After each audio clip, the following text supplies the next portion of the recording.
Hey guys, what's up? It's Ghost from Ghost Malone EDC. I just wanted to bring you guys a quick video on my updated Haversack carry and how I have everything loaded out. Quite a few things have changed in this kit. So this is a Max Expedition Haversack. I'm gonna go ahead and get started into this real fast, all right? So on this front little clip here, I have some waterproof matches along with some tinder inside here, and that just kind of sits on the front for starting a quick fire. And then in this front little pouch thing, I keep a compass and a signaling mirror.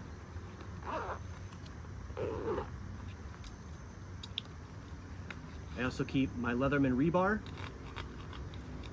and just a simple O-light.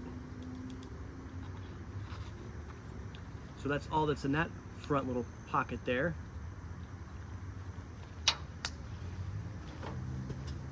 So in this, the back pocket here, in that back pocket I only keep a couple items. I keep my Ghost Malone koozie, some wet ones, and an emergency poncho. And those just sit down inside there, and alongside that, in my holster, I keep my Glock 43X. And that just sits in the back there. This top pocket, I keep my rubber chicken, because you never know if you need a rubber chicken. I have a little zipper here. In here I have some more waterproof matches. I keep a strop and a tube of chapstick. That goes in my little zipper pocket.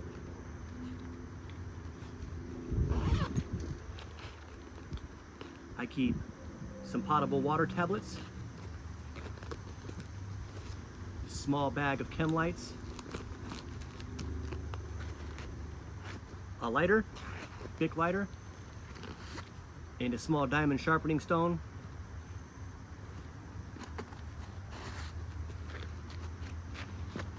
That's all that goes in that pocket.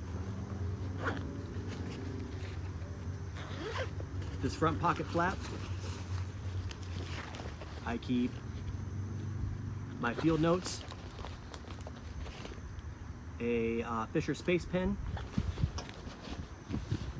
and my O-light chargers for my rechargeable O-lights for when I carry one of those. I've been actually meaning to switch out that flashlight to my rechargeable flashlight.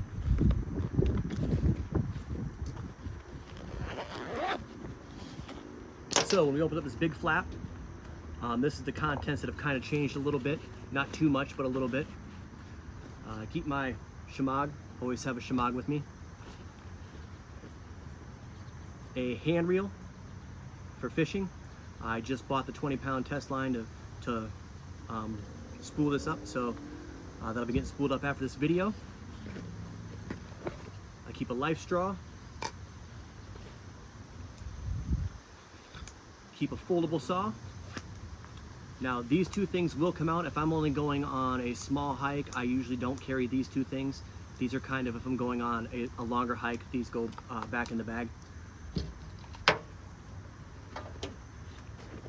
This is my med kit. This has a tourniquet, bunch of bandages, Israeli bandages, all sorts of things for all sorts of different wounds, but real nice and compact, real lightweight.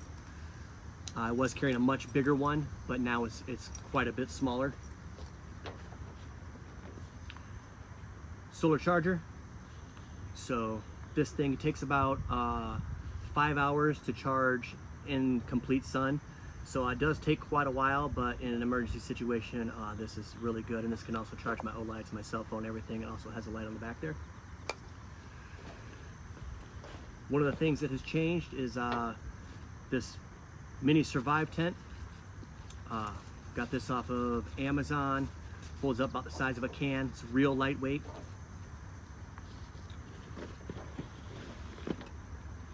My Essie mess tin. This kind of is still the same. I keep my spork in there. And then I have 4 pill bottles along with 2 tea candles in here. And in those pill bottles, I have, ooh, that's fallen. I have a fishing kit, some emergency toilet paper, a sewing kit, and some fire tinder. And you'll see in a lot of my carry, fire is a big thing for me. Fire saves lives. You can use it for signaling, keeping warm, cooking, all sorts of things. So we have that. I have my foldable stove. This folds into this nice slim little bag. You put it all together and you have a stove. Really nice little piece of kit. This was $15 on Amazon and is absolutely fantastic for the $15. So I highly recommend that. As a matter of fact, a couple of my buddies have already bought one after seeing that.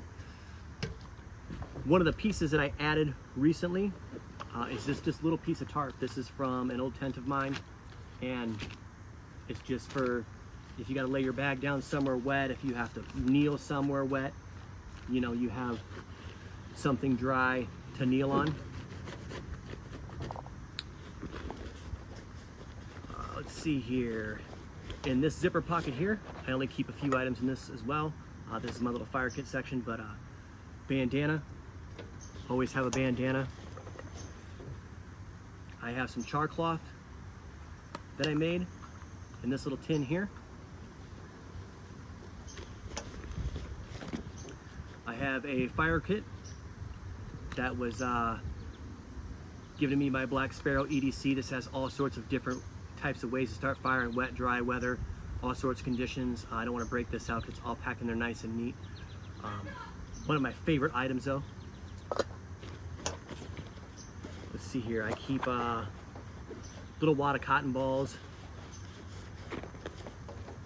my Ghost Malone microfiber hank for cleaning off glasses and stuff. Two things of Carmex because I absolutely love Carmex. I think it's great for starting fires.